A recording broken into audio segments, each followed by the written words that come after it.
Nós estamos nesse dia felizes com Deus, porque nós tivemos hoje um grande batismo em águas, 1000 vidas para Cristo. Eu acredito que isso é só o começo das bênçãos de Deus da igreja de Santarém. Amém, amados? Louvado seja Deus. Eu louvo a Deus pela vida departamento de família, né? Nossa irmã Carla e nosso irmão Luiz Carlos, né?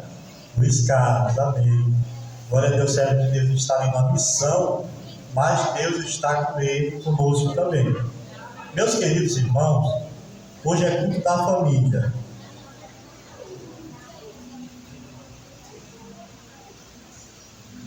Glória a Deus. Meus queridos irmãos, e a família, ela é, vamos dizer que a essência da humanidade abaixo de Deus. A família, ela é atacada. E os ataques contra a família, muitas vezes não começam de fora. Os ataques, eles começam de dentro. Mas como assim de dentro? Da casa, da família? Não. De dentro da pessoa. De dentro do pai, do marido, da mãe, da esposa e dos filhos também. Então nós temos que entender que existem as armas do Espírito Santo para que nós possamos vencer tudo que é barreira, tudo que é adversidade, tudo que é tentação, tudo que vem aguçar os sentimentos para nos tirar da presença de Deus. Nós precisamos vencer com as armas de Deus. E por isso eu vou trazer uma palavra hoje que ela tem tudo a ver com o ser humano, tem a ver com a igreja. E a palavra que eu vou trazer é as obras da carne. Talvez você pense assim, o que isso tem a ver com a família?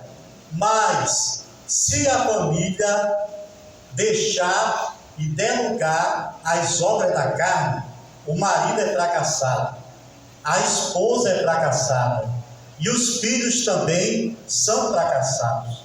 Então o nosso maior inimigo não é o inimigo exterior, é o inimigo interior, é a nossa carne. E o que é carne? A natureza caída. Adão e Eva, Deus criou puro, e Ele deu a ordem, não coma desse fruto, e realmente era um fruto. Alguém disse que é maçã. Eu não sei o que é maçã. Se fosse eu, ia dizer que era uva ou outra fruta, né? Mas maçã também é muito bom. Mas que seja qual for a fruta. Mas o importante é que Adão e Eva pecaram, comeram do fruto, transgrediram e caíram. E com isso perderam a identidade de filho de Deus. Com isso veio o quê? As obras da carne. Você vê quando Caim e Abel nasce, Abel temia Deus, mas Caim, ele tinha um coração perverso. Alguém disse que Deus não aceitou a oferta de Caim, porque Caim dava frutos podres ou estragados. Não, ele levou o melhor possível, porque Caim, ele disputava, para ver se ele ganhava crédito com Deus. Abel não, Abel era adorador. Então por isso foi justificado e Caim ficou irado, porque a oferta dele, Deus se agradou mais de Abel do que da oferta dele. Veja como é que a ira já brotou, o desejo da vingança. Ele se sentiu rejeitado e Deus disse: olha, tu vigia, porque o teu sentimento ele será contra ti mesmo, e a ti cumpre dominá-lo. Então nós temos a missão de usar as armas de Deus contra as obras da carne. Eu quero convidar os irmãos para abrir nossas Bíblias em Gálatas capítulo 5, versículo 16 em diante. Fala sobre as obras da carne e o fruto do Espírito. Gálatas 5, 16 em diante. Louvado seja o nome do Senhor. Todos encontraram? Digo amém. Graças a Deus, é uma igreja que frequenta a escola bíblica dominical e aprende com Jesus. Digo, porém, andai em espírito e não cumprireis a concupiscência da carne, porque a carne cobiça contra o Espírito, e o Espírito contra a carne. E estes opõem-se um ao outro, para que não façais o que quereis. Mas se sois guiados pelo Espírito, não estáis debaixo da lei.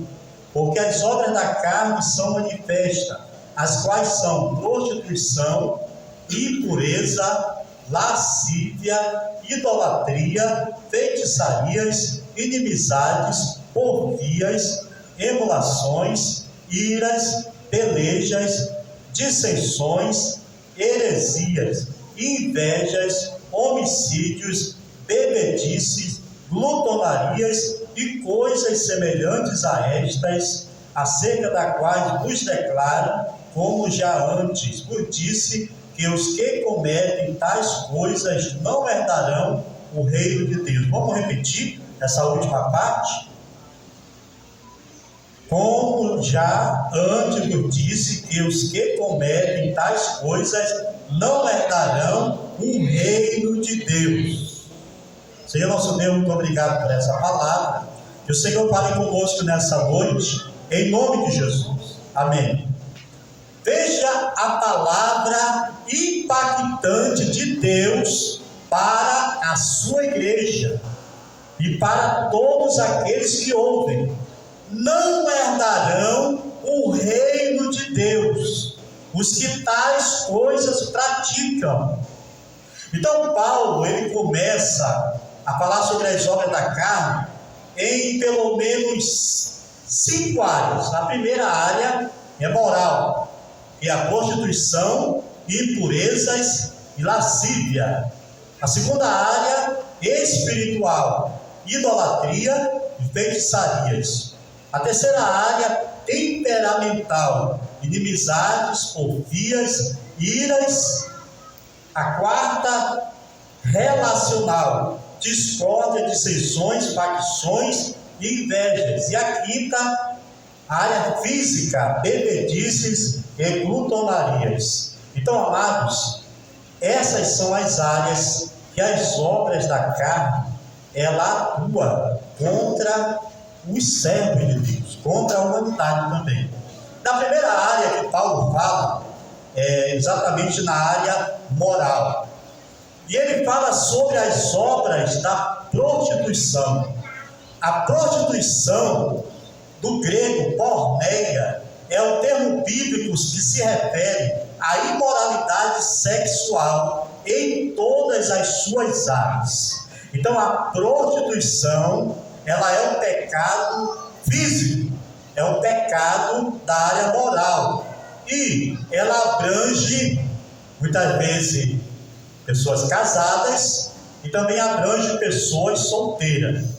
Na prostituição nós vemos 2 formas que a carne atua para tirar a pessoa da presença de Deus.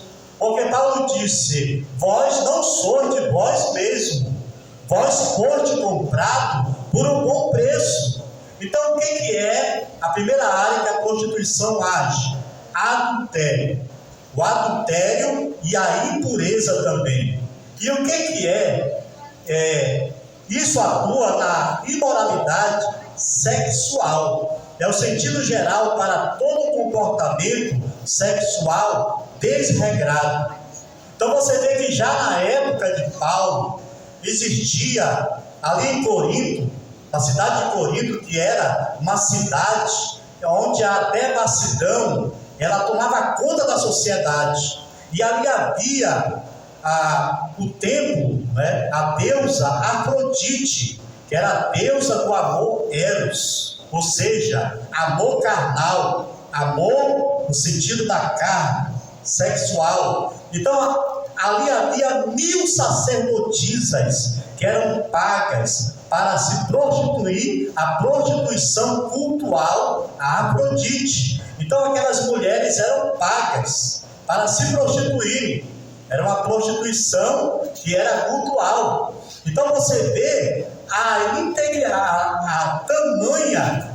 tamanho do pecado que aquela cidade estava atolada, vamos dizer assim. Então quando Paulo escreve aos Coríntios, ele denuncia o pecado. E ele escreve lá no capítulo 11, onde ele fala da Santa Ceia, que diz: olha, vocês estão cercando a mesa do Senhor. E ele vai falando porque esse é o cálice, esse é o pão.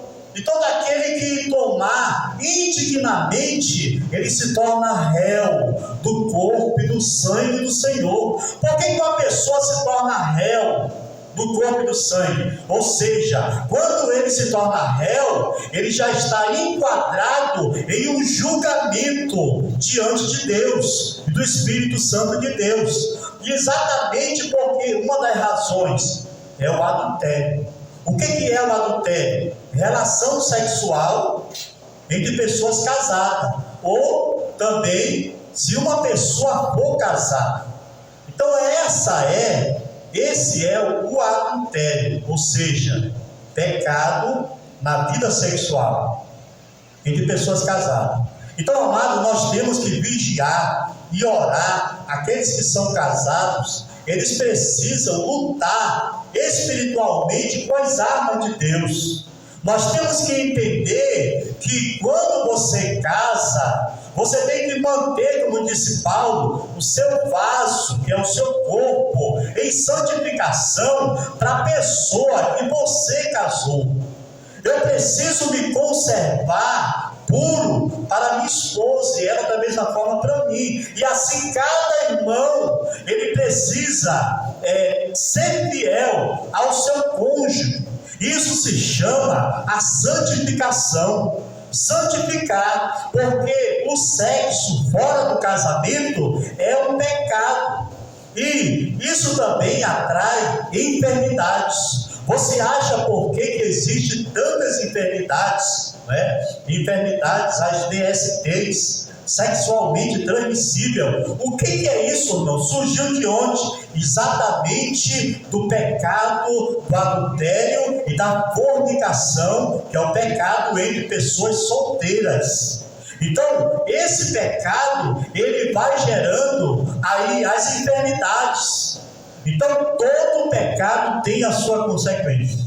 Ninguém pode pensar: eu já conheço a palavra de Deus, eu sei o que é pecado e o que não é pecado. Mas se a pessoa viver uma vida de adultério ou de fornicação, pecado fora do casamento, ele está sujeito a muitas enfermidades, amado. E a consequência disso é que muitas vezes é a morte espiritual. Porque a pessoa que vive uma vida de adultério e de fornicação, ele já está morto espiritualmente. Ele precisa fazer o quê? Se arrepender do seu pecado, confessar o seu pecado e ali se reconciliar para que possa ser novamente restituído o direito à vida eterna. A pessoa que vive na prática do pecado, do adultério e da fornicação, o nome dele ou dela não está escrito mais no livro da vida. Mas, irmão, como é que você fala uma coisa dessa? Porque a palavra de Deus diz: todos aqueles que praticam todas essas formas de pecado não herdarão o reino de Deus. Então, vamos vigiar e orar. Para quê? Para que não caímos em tentação. Meus queridos, a tentação, ela vem para todos nós. Quando a criança ela já cresce e ela entende o bem e o mal, ela já pode ser tentada a uma certa idade. O batismo em água é a partir de quantos anos? 12 anos, quando se torna um adolescente. E ele já discerne o que é certo e o que é errado. Então, querido, ele precisa decidir ser fiel a Deus. Então, nós precisamos vigiar para não cair na tentação. Diz o ditado: você não pode impedir que um passarinho passe por cima da sua cabeça, ou que ele faça o quê? Totô na sua cabeça, né? Como diz a criança, você não pode impedir, ou ele passa lá e ele faz, até na cabeça, aonde for. Mas você pode impedir dele pousar na sua cabeça e fazer um ninho, não é? Nós não somos ninho da carne, das obras da carne. Então, vença as tentações, a tentação da prostituição, do adultério e da fornicação. Então, Existe também a devassidão, que é a libertinagem, a depravação de costumes e a entrega desenfreada aos prazeres da carne na área sexual. Então, queridos, essa é uma palavra da igreja, é uma palavra de advertência para nós. O apóstolo Paulo, escrevendo aos Coríntios, 1 Coríntios 6,18, ele diz: fugir da prostituição. Todo pecado que o homem comete fora do corpo, é fora do corpo, mas o que se prostitui peca contra seu próprio corpo. Então o nosso corpo, ele precisa ser conservado em duas coisas principais que Paulo, escrevendo aos Tessalonicenses, capítulo 5, versículo 23, ele diz: olha, nós temos que nos conservar íntegros e irrepreensíveis em santificação, buscai a paz com todos e a santificação, né? E ele diz: olha, todo o vosso espírito, alma e corpo sejam conservados íntegros e irrepreensíveis para a vinda do Senhor. Então nós precisamos fugir. Irmão, tem coisa que não adianta enfrentar. A tentação para o homem muitas vezes é no olhar. O homem só em olhar. Por isso que Jesus disse: olha, se você olhar para uma mulher com intenção ruim, no teu coração tu já pecou. Mas, irmão, como é que pode um homem, então, ele vai andar com uma venda nos olhos, para que ele não veja nenhuma mulher mal trajada? Não, amado. Os nossos olhos precisam ser purificados pelo sangue de Jesus Cristo. Os nossos olhos precisam ser santificados pela palavra de Deus. Os nossos olhos precisam ser santificados pelo Espírito Santo de Deus e pelo fruto do Espírito que devemos praticar também. Então, nós precisamos vencer os homens. Onde estão os homens? Os machos, levante a mão, né? Está aqui, ó, todos os machos aí da igreja, glória a Deus. Então, temos que vigiar o nosso olhar e dizer: Senhor, purifica os meus olhos, santifica os meus olhos. E como é que isso acontece? Nós temos que mortificar a carne com as suas paixões e concupiscência. E nós pedimos: Senhor, Paulo disse: eu já estou crucificado com Cristo, não vivo eu, mas Cristo vive em mim. Ora, amados, Paulo, ele era solteiro, né? Ele era eunuco, uma pessoa que não se casa. Então ele resolveu seguir o celibato. Por quê? Para poder desempenhar melhor o seu chamado no reino de Deus. Mas Deus deu para Paulo a capacidade de suportar, viver sem uma necessidade de uma esposa, sem ter uma relação sexual. Então Paulo foi capacitado por Deus, mas eu, né, os irmãos aqui, os homens de Deus, não tivemos essa capacidade. Por isso que Paulo diz: por isso, por causa da impureza, por causa do adultério, cada um tem a sua própria esposa e cada um seu próprio marido. Quantos estão entendendo? Digo amém sorrindo. Aponte aí a irmã do seu esposo. Aponte. Aponta para mim, meu esposo. Aí diga assim para ele, assim, ó: vigia. Fala aí. Olha aí, viu? Nós temos que vigiar. E a mulher é um escudo também para o homem. E a mulher também tem que vigiar o homem, né? A minha esposa sabe a minha senha do meu celular. E a hora que eu chego lá, quando eu chego lá, ela já revirou meu celular todinho. Não, a benção isso. Aí tem homem: não, o meu celular é só meu, teu celular é só teu. Mas o que nós temos para esconder da esposa? Não temos nada para esconder. Eu me lembrei do casamento do irmão, né, Zedequias, da irmã, que eu disse assim: diga para ela agora, esse corpo é teu. Falei lá? Falei, esse corpo é teu. Mas diga a irmã para ele: esse corpo é teu. Chega aos olhos dele e brilhou. Então isso não é uma bênção. Agora, no casamento, a relação sexual, ela, em vez de causar o pecado, não. A relação íntima sexual, ela santifica o casal. Você sabia disso? Nós jovens estamos aprendendo ainda. Quanto mais relação sexual, o casal tem, vivendo em santidade e união, mais eles se santificam, né? Então, que você tenha uma vida muito santificada na presença de Deus, sendo fiel à sua esposa e fiel ao seu marido. Quantos podem dar glória a Deus aí? Então, queridos, a segunda coisa que Paulo fala sobre as obras da carne é a impureza, sujeira moral. Eu, estudando aqui essa parte da impureza, eu entendi que a impureza é qualquer pensamento, desejo que viole os princípios da santidade e da castidade, da pureza. E é o mesmo que luxúria. Luxúria quer dizer o desejo desordenado, intenso e egoísta por prazeres sensuais e sexuais. Então, tanto a impureza como a luxúria são sinônimos. Alguém vai dizer, eu vi até o irmão pregando, porque você tem que vencer a luxúria, não pode ter muito luxo. Mas luxúria não tem nada a ver com bens materiais ou com luxo. Não, a luxúria é um pecado do desejo descontrolado, um desejo que a pessoa não consegue se controlar, e ela vive uma vida desordenada. E por que a pessoa vive essa vida? Porque não nasceu de novo ainda. Nós precisamos nascer da água e do Espírito, que é da palavra, e também da ação do Espírito Santo, que Jesus disse que é como o vento sopra onde quer, ouve a sua voz, mas não vê o vento, e da água, que é a palavra. Você está ouvindo essa palavra aqui domingo à noite, esse ensino da palavra de Deus, e você está sendo santificado, purificado, renovado pela palavra de Cristo. Então, essa palavra, esse ensino precisa ter na igreja.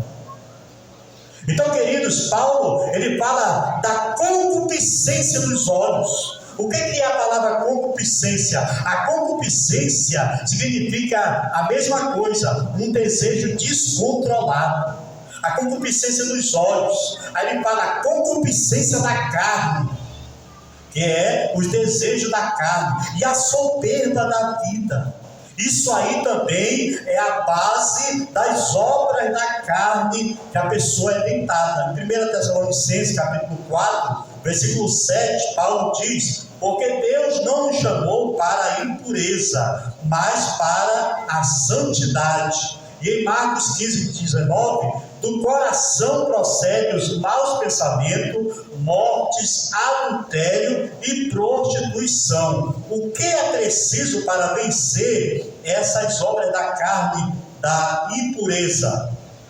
Nós precisamos deixar a benignidade de Deus encher o nosso coração. Nós precisamos tomar posse do amor de Deus, que é o fruto do Espírito, e inundar a nossa vida desse amor, para que ele possa gerar a paz, a alegria, a benignidade, a bondade, a longanimidade, a mansidão, a fidelidade, a temperança. É o fruto do Espírito que nós estudamos na sexta-feira, 9 sexta-feira, nós estudamos. Mas, agora que eu estou tendo a oportunidade no domingo, eu queria trazer o fruto do Espírito, né? Mas os irmãos receberam o fruto do Espírito, agora nós temos que aprender sobre as obras da carne.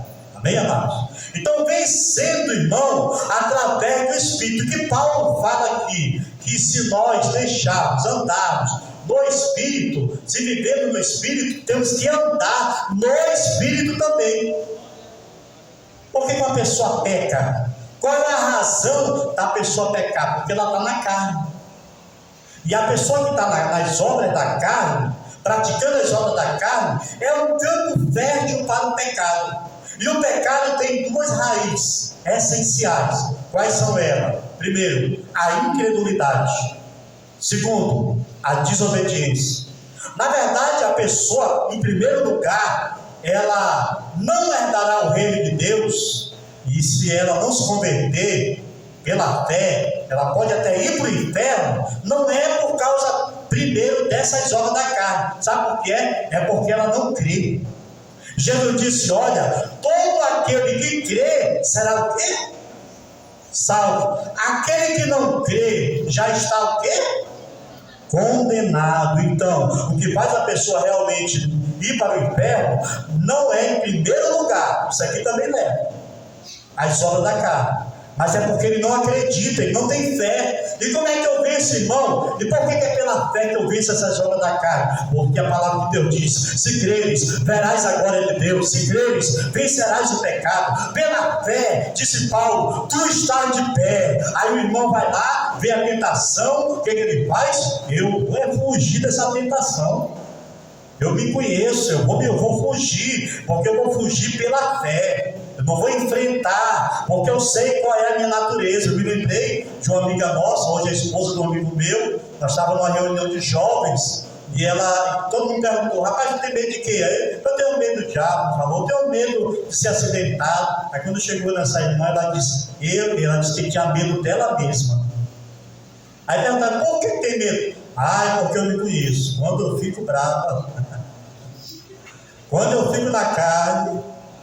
Ela é esposa do amigo meu hoje. Então, a Bíblia diz: conhece-te a ti mesmo, prova a ti mesmo, para ver se realmente estás em Cristo, em santidade. Agora o irmão vê a tentação ali, a irmã vê a tentação, a mulher seduzida pelo que ela ouve. Como é que foi que o diabo enganou Eva? Ele deve ter passado um papo muito bonito, né, irmão? Disse: Eva, você é tão inteligente, deve ter elogiado. Né? Por isso que as mulheres têm que vigiar. Quem é que você está ouvindo de elogio? É do teu esposo? Se for do teu esposo, amém. Eu gosto muito de elogiar minha esposa, né? Então tem que ser o elogio do marido. Se for de outro, diz: vai embora, meu marido me fala isso todo dia. Fala assim, é verdade? É verdade? Olha aí, a irmã disse, né, Eduardo? Olha, Eduardo, vive elogiando ela, que pensa, né? Então, querido, vigiai e orai. A terceira coisa que Paulo fala sobre a lascívia, do grego